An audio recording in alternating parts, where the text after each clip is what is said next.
Mateo, dime algo. Mateo ha muerto.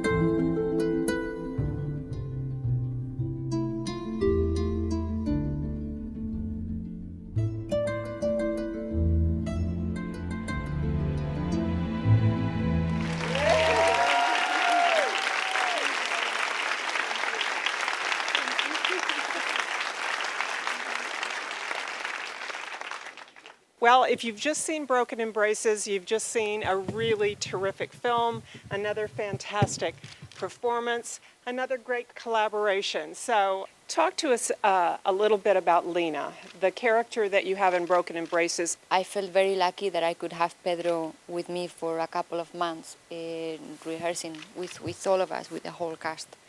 And we tried every scene in many different ways. I don't mind not rehearsing some other times. Sometimes directors don't want to rehearse. Yeah. And they ask you to improvise a lot. And that's a different system that can also work for me. I think it's good to be able to go to try all these different ways of working. But in this movie, I don't think it would have been possible because I really needed that time with him to prepare. Was there a piece of her that you felt closer to? Who she really is. I think you can see who she is when she's with her parents at the beginning, and when she's with Mateo in Lanzarote, when they are in love and they have like this little oasis of happiness that lasts very little time. But that's when she can really relax and be who she is. The rest of the time, she has to become a very good liar and very good manipulator, a very good actress in life, even more than in her work. Yeah. She's forced to do that, to be able to survive. And I don't think we are very similar, because the way we express our feelings could not be more different. And Pedro was with my character and with all the other actors in this movie. He really wanted to shoot the moments before or after the tears. And he would push us to that moment where you're about to explode, because he really knows how to push people's buttons. But he does it in a way where I've never felt hurt. I've always felt that we were playing with fire a little bit, but he was also protecting me.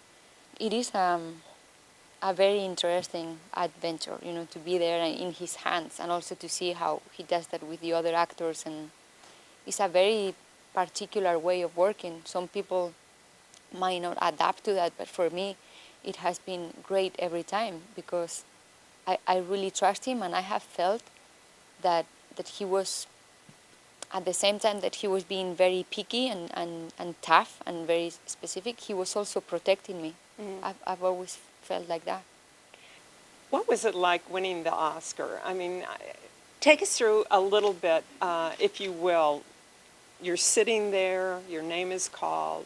It was very strange, because they come to get you dressed and makeup and hair and the whole thing at 10 in the morning, something like that. So by the time you get to the theater, you are like this.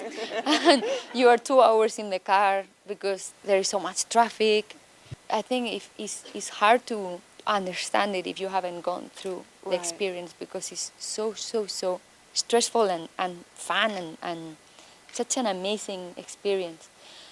The pity is that I don't really remember what happened after I won, because I was so stressed out that after I won, I went to the backstage and I cried for half an hour.